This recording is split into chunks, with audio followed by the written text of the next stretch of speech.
Magandang umaga, maayong buntag, madyaong aga, naimbag abigat, salamat pagi, xiaojiang hao, ohayo gozaimasu, good morning. This is Ramal Magdalas, your subject teacher for Media and Information Literacy. Week 2, Content Standards. The learners demonstrate an understanding of the historical background of media and information, basic theories of media and information systems, and the concept of ownership, control, and regulation of media. Performance standards. The learner shall be able to examine technology and identify media through the different ages. Learning competencies. Number 1 is to identify traditional media and new media and their relationships. Number 2, editorialize the roles and function of media in democratic society. And last, the learner searches latest theory on information and media. Are you aware of what is happening in your community? Are you still updated with the current issues that our country is facing today? Kung oo, maganda yan. Sigurado akong mayroon kang cellphone, television, o radio upang manatiling updated sa mga nangyayari sa paligid. Did you ever wonder how people in the past receive and deliver information or data? This week, we will discuss about the evolution of media. Topic 2, Introduction to the Evolution of Media. Media has changed a lot over time, and it's important to understand this evolution to see how communication has evolved and shaped our societies. Lesson 1, How Media has Evolved. In the prehistoric age, humans used basic tools like cave paintings and oral storytelling to communicate with each other. Over time, new forms of media were invented, like writing, the printing press, television, radio, and more recently, the internet and social media. Each stage of media development was driven by the need to communicate more efficiently and reach a wider audience. Mula sa pinakamaagang mga larawan sa mga dingding ng yungib hanggang sa mga smartphones ngayon, ang media ay patuloy na umuunlad upang makasabay sa mga pangangailangan ng tao sa pagbabahagi ng impormasyon. Lesson 2, Why do we need to study media evolution? By studying how media has changed, you can understand how communication practices have shaped the way societies grow, share knowledge, and connect with each other. It helps you appreciate how the technologies we use today, like the internet, social media, and television, influence our daily lives, relationships, and even how we see the world. Media evolution is not just about new technologies. It's about how these changes impact us as individuals and societies. Studying this helps us understand where we have been and where we are headed.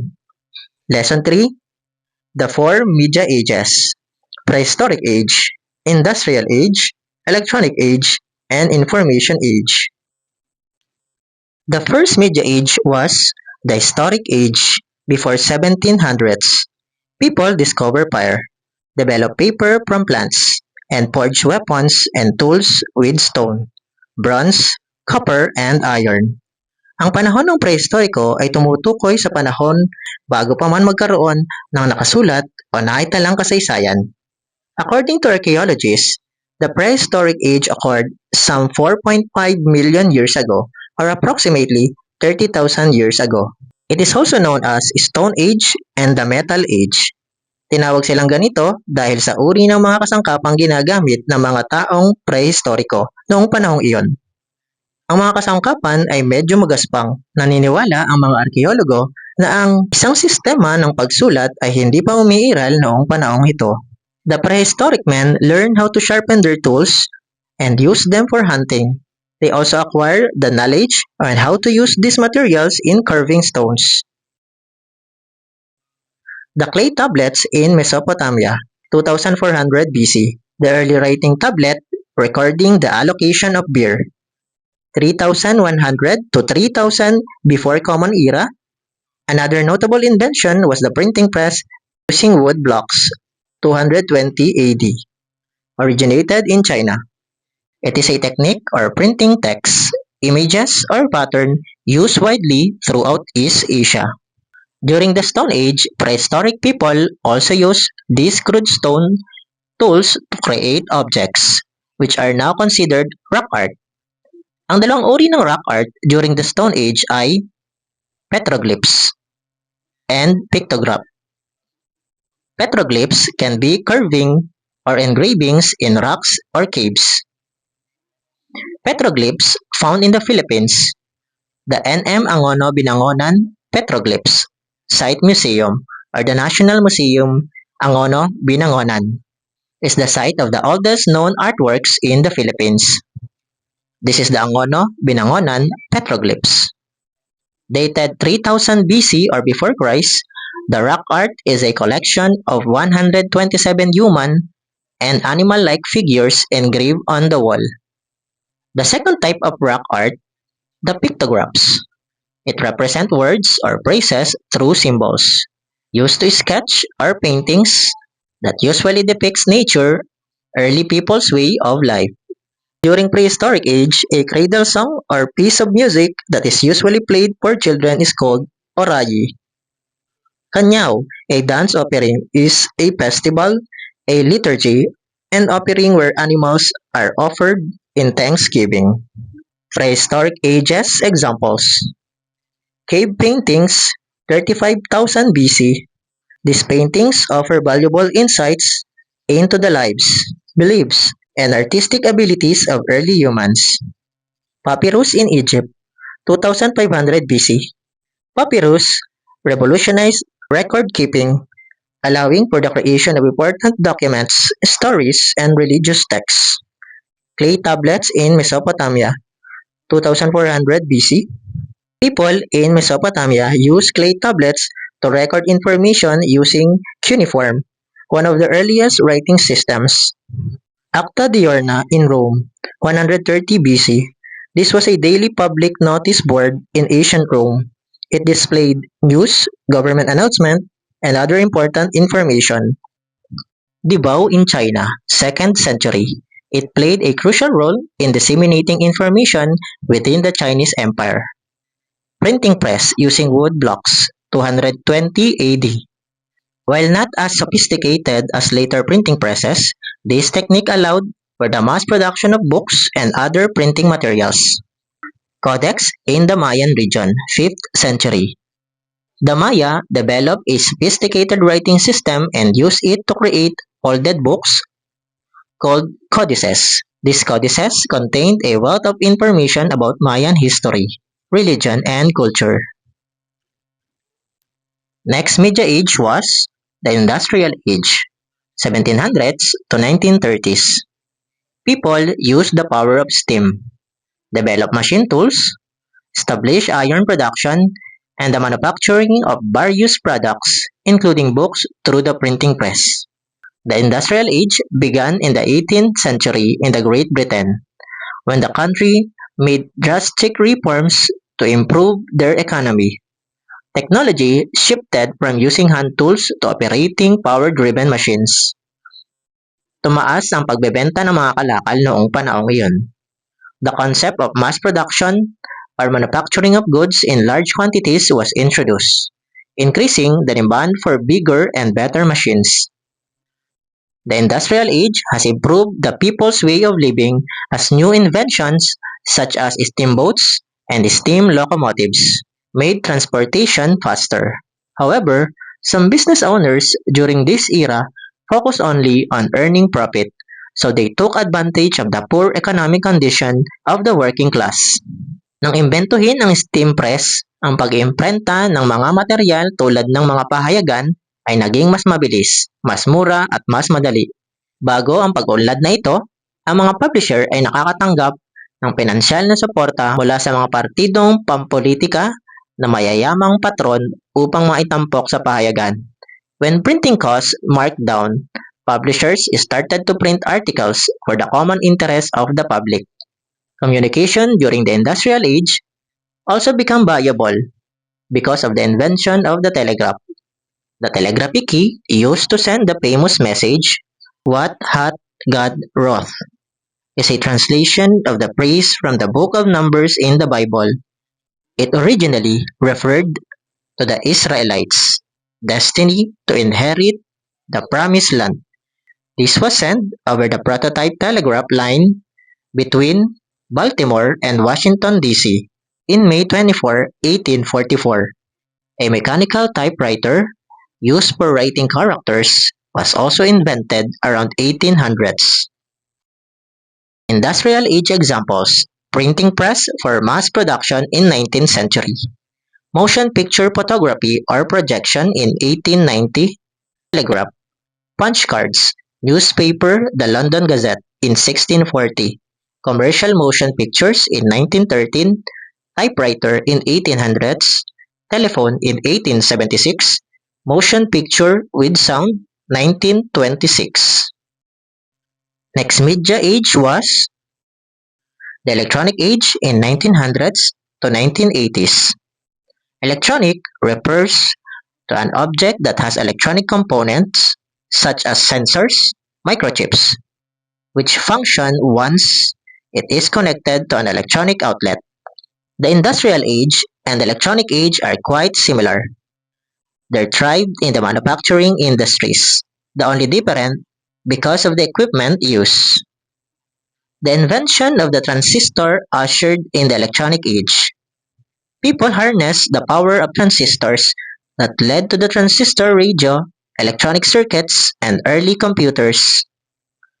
In this age, long-distance communication became more efficient.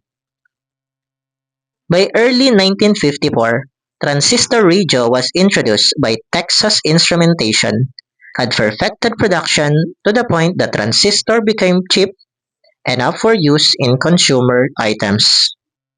The television began its popularity in the 1940s. It was a noble item that everyone wanted to have.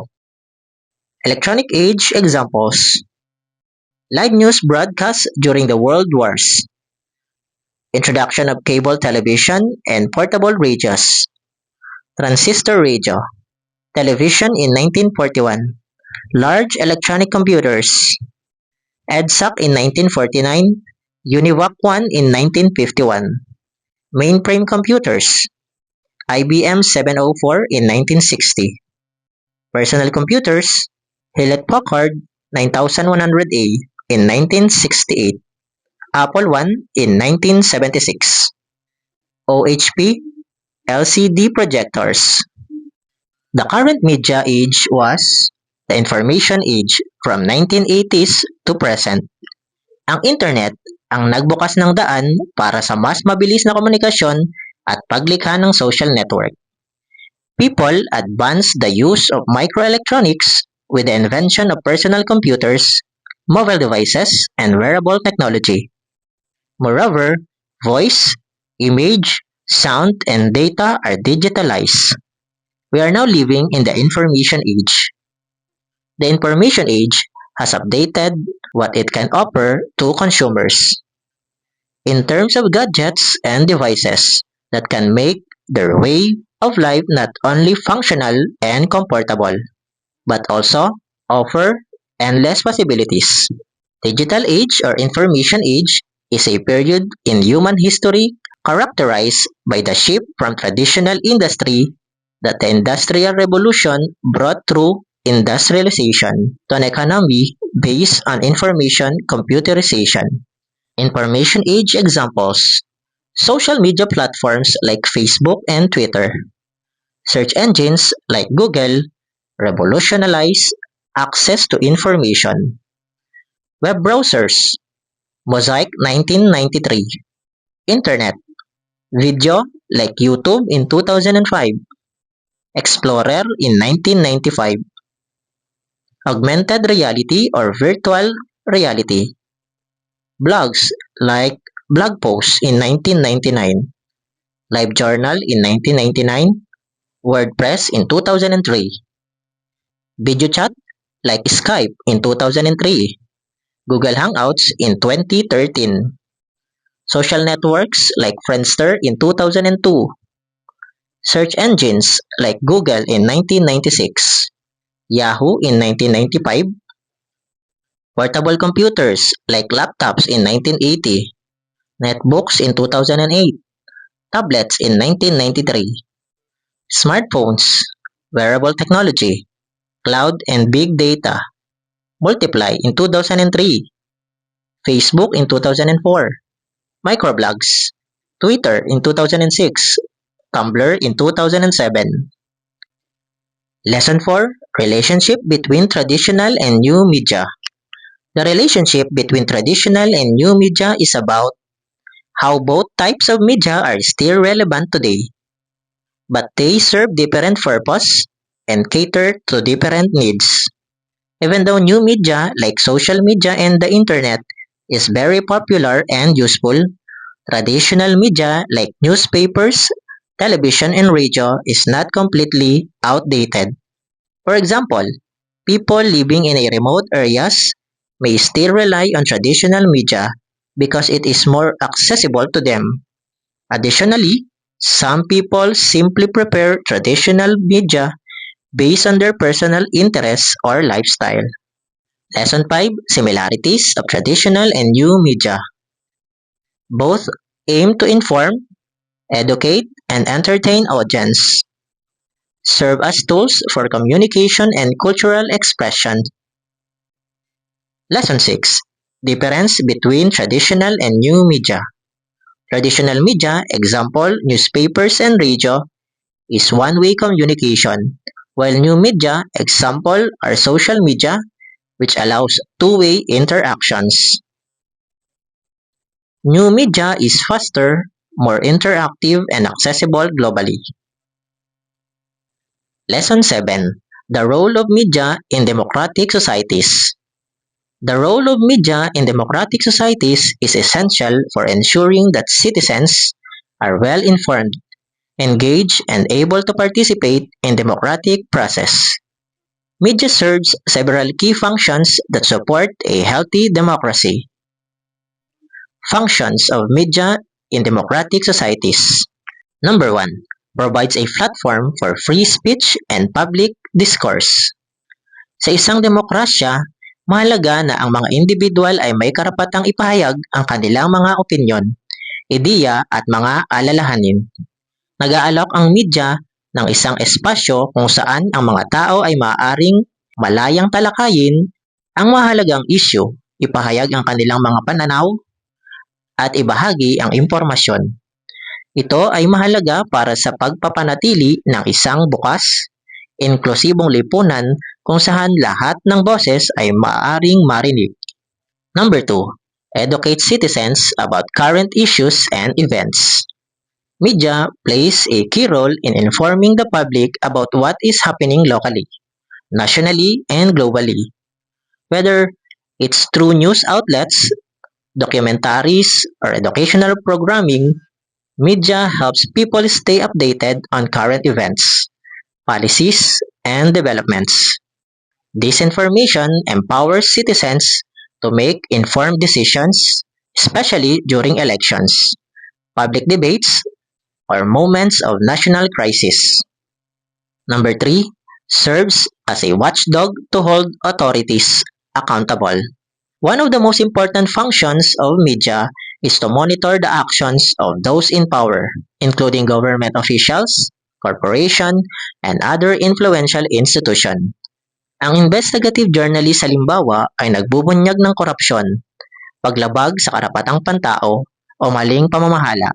Tinitiyak na ang mga nasa kapangyarihan ay nananagot sa kanilang mga aksyon. Kung wala ang papel na ito, ang publiko ay magiging hindi gaanong aware sa mga potensyal na kawalan ng katarungan o abuse of power. Challenges faced by media in democratic societies. Number 1.